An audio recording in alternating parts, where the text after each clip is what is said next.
Hi, New Minds Baptist Church. This is Pastor Daniel. Thanks a lot for clicking on this and meandering with me today. We're excited. We're going live with the live nativity very soon. There's so much buzz and activity happening here at the church. Hard workers within the church, without, costumes, props, making sure the electrical's hooked up. Lots to do, and we hope and pray that God will help us to be ready. I don't know if you've noticed over my shoulder, there's our baby Jesus backup.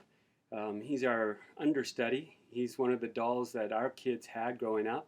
It's very lifelike, so lifelike that this morning as I was coming to church, I needed to remember to bring him, and forgot all about that he's lying on the seat next to me in the car, and I go through the drive-thru, order my coffee, and I'm waiting for, and I kind of notice it's there, and I'm thinking, oh my word, what is this person going to think? I'm a grown man. I've got a baby doll sitting next to me in my car. And I was feeling kind of awkward with that. And then I thought, well, maybe she hasn't noticed. So I put my hat over the baby's head. And then I thought, oh, that's even worse. I mean, it looks like a real baby. It's going to look like I'm abusing the baby. I'm some kind of freaky kidnapper or something. So she was still getting my coffee. So I kind of tried to hide it a little bit more. And the hand was sticking out. And I just thought, you know what? There's no way. There's no good explanation of this. I just need to get my coffee and go. But isn't it funny how sometimes we're concerned with what people might think, and as I've often said, they might jump to concussions about what's really going on. Fortunately, as I was driving to the church with my coffee, I heard no sirens, wasn't pulled over by the police, so thankfully no one made any calls regarding some infant kidnappers. As you can see, baby Jesus is waving. He made it here safely. He's really excited about his role in the live nativity tonight. It reminds me, I was saying to the actors last evening, and Pastor Paul and I, and some of the actors, the ones that will have the primary welcoming speaking roles, and there are many actors, and we said at the beginning how this is such a joyous time where we can all work together, and it takes a whole community, a church family to actually make this happen. God inspired the idea, and we're just trying to be faithful to run with it, but we do have an adversary. The evil one wants nothing to do with us shining the light of the Christmas gospel. He does not want people pointed to Jesus whatsoever. We don't want to give the evil one any more airtime than he needs already. He's already doing a great job. Lots of darkness out there. As we know, the true Christmas story has been all but scrubbed from the culture around us. And this is our opportunity with joy, with great news to share the story.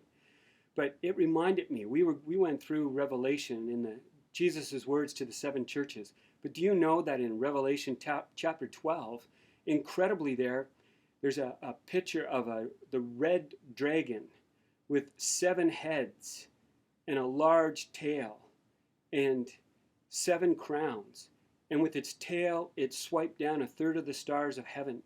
And this red dragon was waiting, it said, to pounce upon the woman who was about to give birth to a male child. And this child that she was going to give birth with would be the one who would be the ruler of the nations. He would rule with an iron scepter.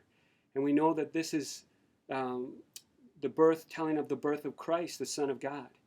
And here's the red dragon, the evil one, Satan, ready to pounce. And we know that at the birth of Jesus, that the evil one was stirring up Herod and others to try to destroy the infant baby Jesus. But it says in Revelation 12 that God was there and God received Christ, and so that the evil one, the red dragon, could not destroy the child. And that's a great reminder that behind the joy of the angelic choir and the shepherds and the pronouncement of the birth of Jesus, gentle Mary, faithful Joseph, that there was an adversary who was trying his best to destroy the infant child. And he has never stopped. But rather than choose jumping to concussions, we've certainly had our glitzes throughout this preparation, and no doubt we will have more. There's been miscommunications through our network of communication, and we're working hard on those things. And what we want to do is continue to pray for one another, to continue to speak words of love and affirmation and build one another up. Even when we feel tired, even when we feel like no one else can understand, I'm working harder than anyone else, or what is that person doing? We want to not allow the enemy to have a foothold. We want to have beautiful harmony, and that's all I've heard today, really. as just people working together, complementing one another. But again, we can't be remiss. We need to pray for each other. Right in the midst of this, there's, of course, marital crisis, kids going off the rails. I've been involved in situations quite some far away, but, tragic suicide, all these things that come. And we want to be faithful to people first and foremost, and that's what this is all about too, to say a kind word. The man helping me today with the sign, he said, I'm amazed. He said, I grew up Catholic, and we just don't hear anymore about the Christmas story. He said, I'm a lapsed Catholic, and I'm ashamed to say, but I never go to church and never hear about the true meaning of Christmas. He said, it's all about materialism. I'm just surprised and so thankful that you guys are doing this, and I will be here tonight, and I'm going to bring some of my family. That's encouraging, and that's what we want to do, is shine the light. I think people are waiting for this. People are hungering for this. And so again, just lastly, thank you for making it happen.